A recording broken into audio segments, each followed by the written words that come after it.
Badwam TV Badwam Jumadi so yadanyamia se yati ase nkwa hoden kra ye ntechema da bodwem ne ehome ye bibia na je se yaseda no a ne de ema okasie na taban kasie ena ode boye ho banti ama me no mienu ye wo enkwa eno amekọ kolebu child welfare nkura no ho side du ha no mama je se na me ra ho nti di nti na ni kwan se me da nyame ase edi nti pa na esi ho kwan se obeda nyame ase omaika ya jebre kakra na de ko hospital bi e ben wo na ko hwe se hunu se de atum ho na wura ho kra na obi bi asesa sa no ba beti ase wo hu se de obe live life da nyame ase se hunam duare free shro baka fom bibia ye adwuma umoja mframa bibia eye kama danase onye okapre danase no hwe no so no mo ho ban won shiraw meni o man hino kwabna sante sante krobia ko na chidia na je se ne o de se di no man dia o wie no kura na aduane obeye no de aduane ba bat na nye dia leftover memo akwa be ye mompai amen o twedi ampo nyankopon na no pe ye da wase amen wadom ene wo homobro nti wo de ne nso afem ye amen bebre ni de obonefo no susu na ohhehye nso wadom ene wo homobro nti bere bia da ogi ye firi ofidisumfo no fidiem amen enne ye wukwada yesre wonim tie yesre obambo yesre wo mpagya na yakase woni enyame ampa wo de wonim echina enne ende bia da omnipotent omnipresence onyame a wo ye butentim e de ho to so eni mungu aseda ehuna bobrim nyame ena no pe entimi nya hofe yesika bi ehyen bi etrema na abusua bi efrim wadom ene ohumobro ti yemfo aseda ndida se bibi waseda chi a anka onkuto ana de bema ho ya da wase no pe wo Yesu dim amen amen umpe we na pe se umpe we a opedie na me kaze ye kura de esi edwane kwete o because nyoma esisi we ase no nyoma esisi we ase se wan dwane ankɔhye nyame mu tide bia wo se ana me kam se ade de damano saa ma me fie ni me yonfo bia ni wo se de ɔte ɔsurusuru ni hinta bia no ɔtena twede ampon enwuna se you know se awale se ɔne dwan kɔ bia na bank se ko ba bia du ni sika ni mbiem o sika ntimi nye foko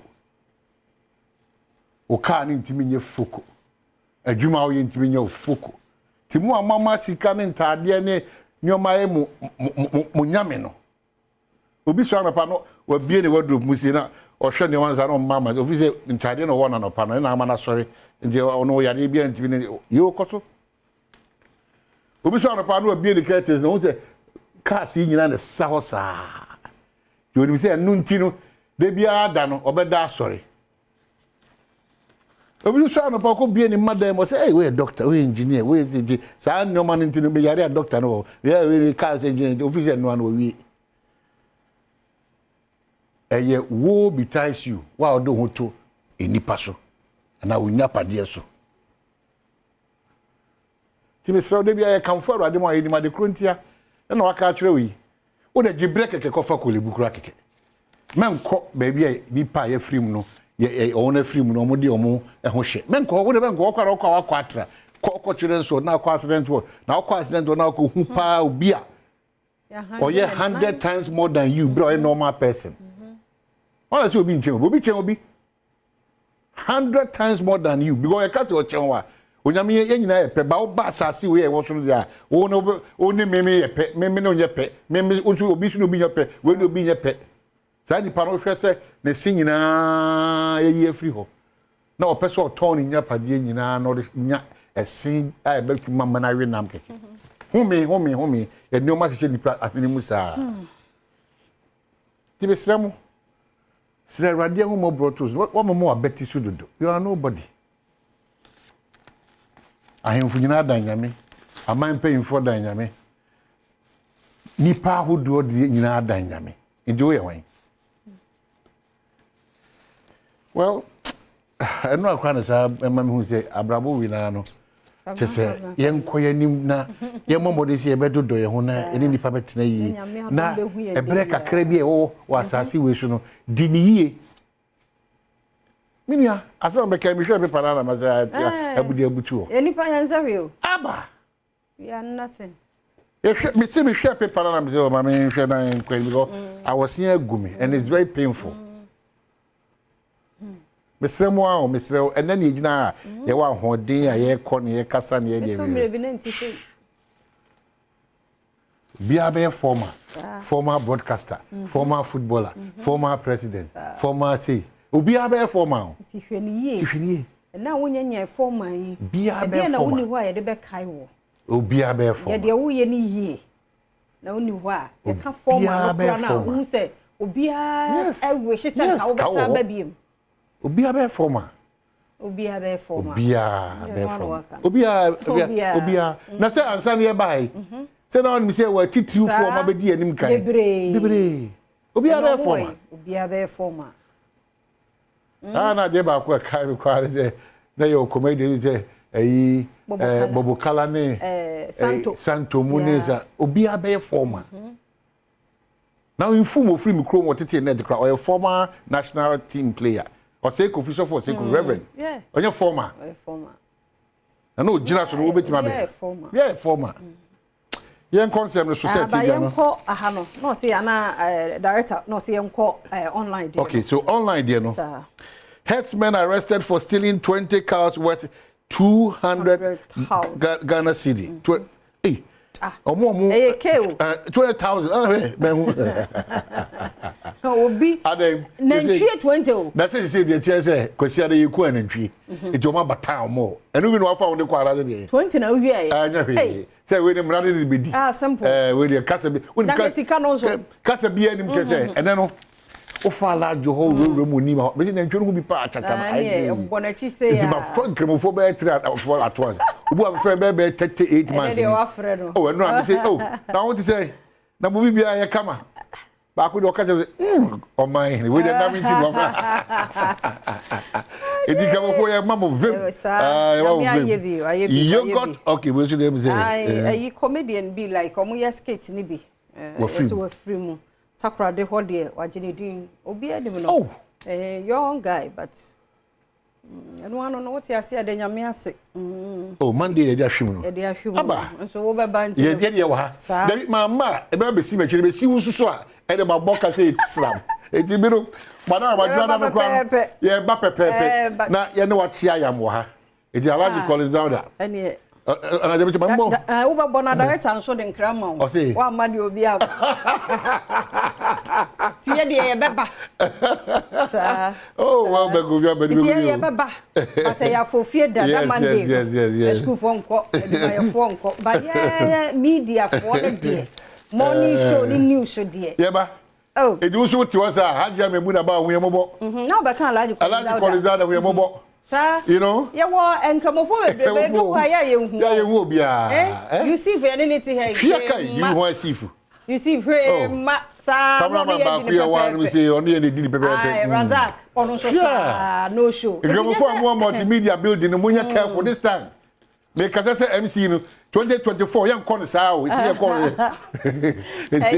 ai Alhaji Said former editor awonyan ba bi o pa de ono de ma VIP na ba on say sa nam o so nam no de pro den da ho yes ni yi ni kakra akra na wo wafa the chips na me say cream cracker Alhaji bi a wo awrade ne kukumo yeah young man you should not have even young man referee you yeah shake ana there be referee by be kai by be bon kremo fo ya roko ya haje Memuna bawa eti me so kremo fo nyina countdown ye be shara nya dadi ye be bobia we dey o ka said dey kwa me fi ye be bobia din bako nti kwa brand to so dia na say akora bia yira ye hu no na family ni ye hu o nti oba Adom online a obehu akora no na ambulance case no so eguso say minority news near the by o matro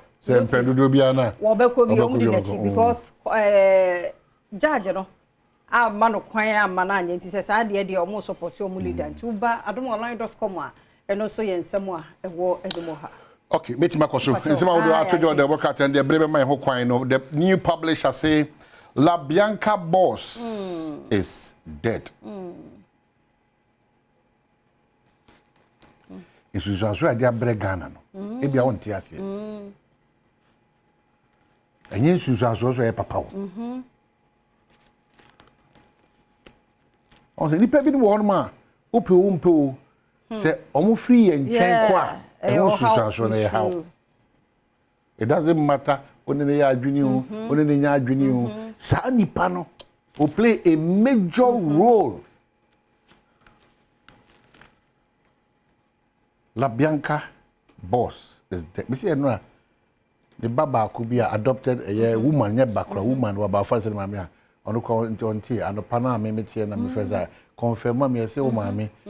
Mami the fact crash me cause so mami no mami phone kuta no or jack tom to me no me friend. Don't say ye me one take.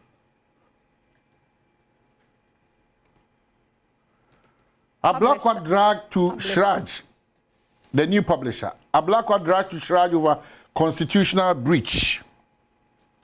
And him had me say, and now of social media, baby, a soft watch or contact. So me Bob. Okay. Soft watch your contact or a soft watch fee. Consent to pen tobacco. Where the Ghanaian publisher, the new publisher. Also, consent to different. MPP closing ranks. Ken joins Baumia. And what's under the new publisher? Eddie, but what can we do? Minkowi. Okay, was the new publisher? Okay, you know what's him. It's one for you and social media. Baby, Nenamo. It is half a break. The Badwam making guy or somehow. I said it was here. It's the Ghanaian publisher. Okay. A blackout dragged to Shraj over conflict of interest. And also what's them say. Baumia pledges herbal medicine fund. It's the name we have be drono. We try for one we have be drono. FDA for Ajatum. Dr. Mahmoud Baumia say, or Bofu Toby. For two no. So be ma yes sir. Mo na mo nyam faso de e de afrim. The herbal medicine fund. E bi do ne bi ye. Be na say de e bi ne musu de bi awo no. Yes mo. I say live soup de bi de o ya bo say you show na timuzi na asia no ye hu. Free SHS law in the offing. Majority leader. Yeah, news no cry can. Okay, what's him? Yes, sir. More said by close of week and next week there. Or so for no beba na ne bill no or bobo who na aya amamra sabe ya e mu be yedru nti and also e ho asem. Daily guide, the Obokrata, a daily analyst rather. Oni nya dey na black way. And say no no. And na black so all time dey am obi. Because black can nyina. And no any na ya black. And then emfancy. Ebisia. Emfancy na hwe ohu ye. Hwe ohu ye. Asempa no aka no. Yeah. Hwe ohu ye. Ahwe ye. Enye ohu achinye. Mrantie ne maba one especially. Mo hwe ohu ye. Nyame wo hwe so de bia. Ade ne mfa hu so akogina ho. Ti asem bi bape anhwe a wanye lucky now ne ye de wa scapegoat hwe ohu ye. Obi anye careful. Na Awurade ohwe ye nso anadwo. Na wa hwe ye nso anya ne ye ama ye nkwan hoden no. Yensa enkofie asodwem.